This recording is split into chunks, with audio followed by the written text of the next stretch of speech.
Hi guys, and welcome to yet another load order video where I discuss the mods I'm going to be using in Chapter 2.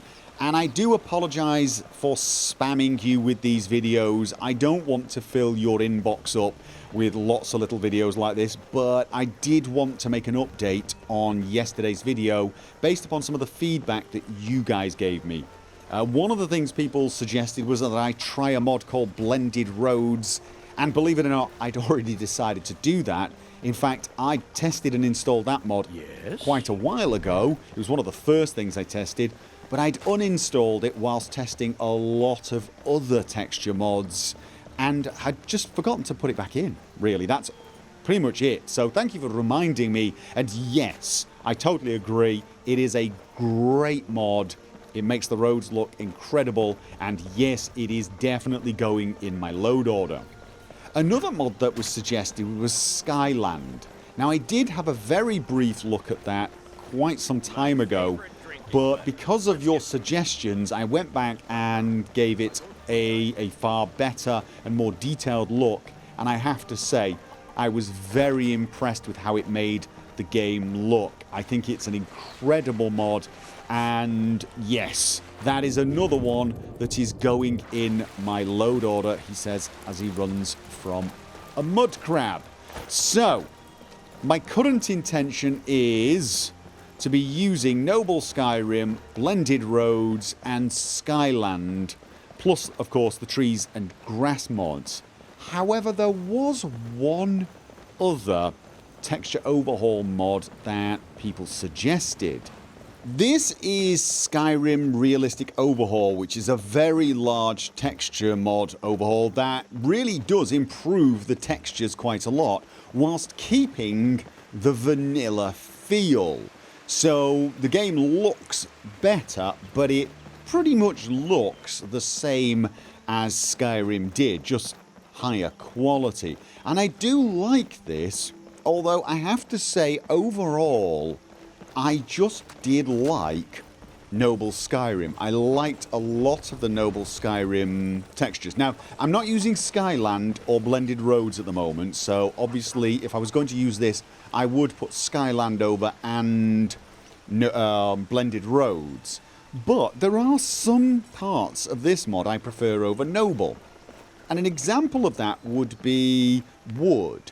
The wood in Noble Skyrim tends to look a lot cleaner and newer, fresher. Whereas here, as you can see, the wood does look a little worn. It looks a little stained, perhaps. Not dirty exactly, but like it's been there a while. Whereas in Noble Skyrim, the doors, the buildings, generally, they do look like they're pretty damned new and extremely clean. I think I preferred the slightly dirty and worn look from this mod.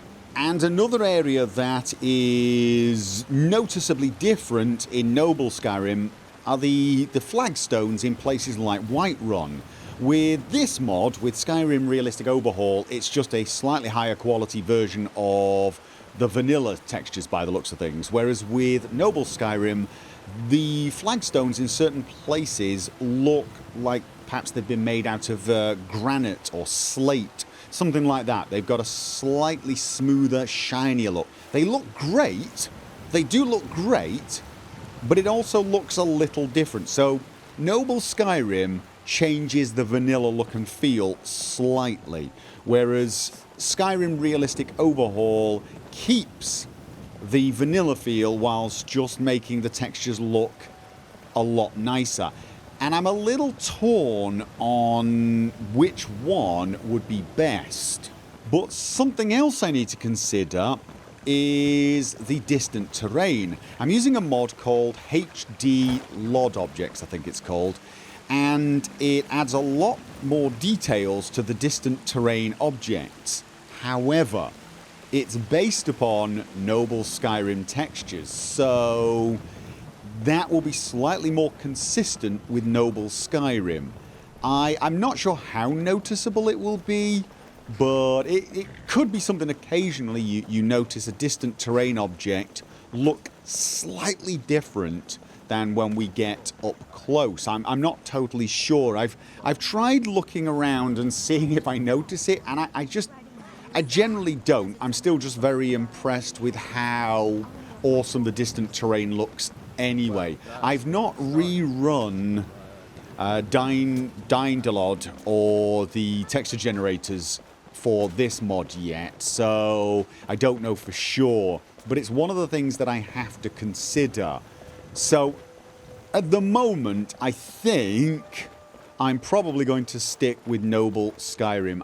I like the way it changes everything a little bit. I'm impressed with the quality, and whilst I think the wood in Skyrim Realistic Overhaul is slightly more realistic, it's more consistent with the vanilla feel, I think I generally overall prefer the Noble Skyrim. A lot of it comes down to not necessarily preferring one mod to the other, but actually quite liking the idea of a change. Sometimes just a slight change feels good, if that makes sense. I mean, I'm keeping the vanilla trees, although I'm making them more lush and more detailed, but I'm keeping the vanilla feel there, but just a subtle difference in road texture, which I'm going to get anyway, and some of the other textures I think I'm ready for. But I am considering it. I am considering this more vanilla texture pack.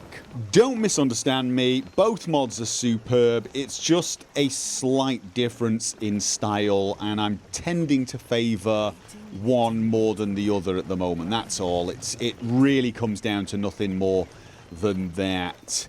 There is one other issue I have noticed though with the mods I'm currently using. If I go to Riften, I am finding the frame rate drops quite dramatically.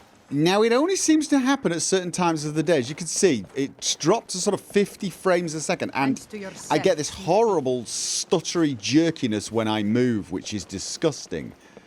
But if I turn around, it disappears, which makes me think it's the distant terrain.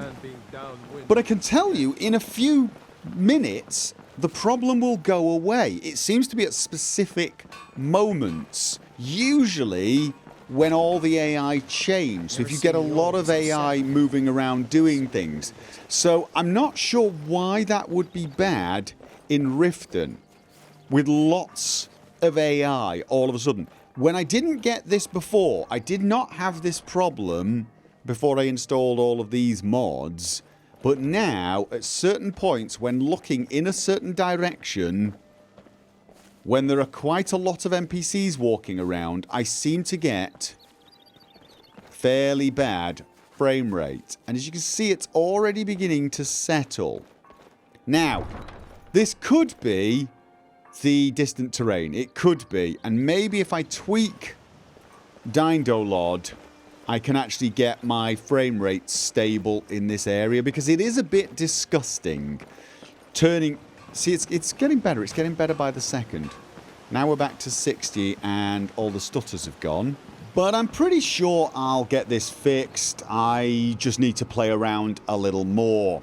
So, thank you for listening to this video, and thank you for suggesting things in the comments down below. Rest assured, I am listening to your suggestions, I am considering them, and I'm even trying a few of them out. So you're not wasting your breath, I am listening. I'll keep you up to date if anything does change, but the current plan is the next video like this will happen in a week or so, and will involve a little more, I don't know, content rather than visuals. So, thank you for listening, and I will catch you guys next time.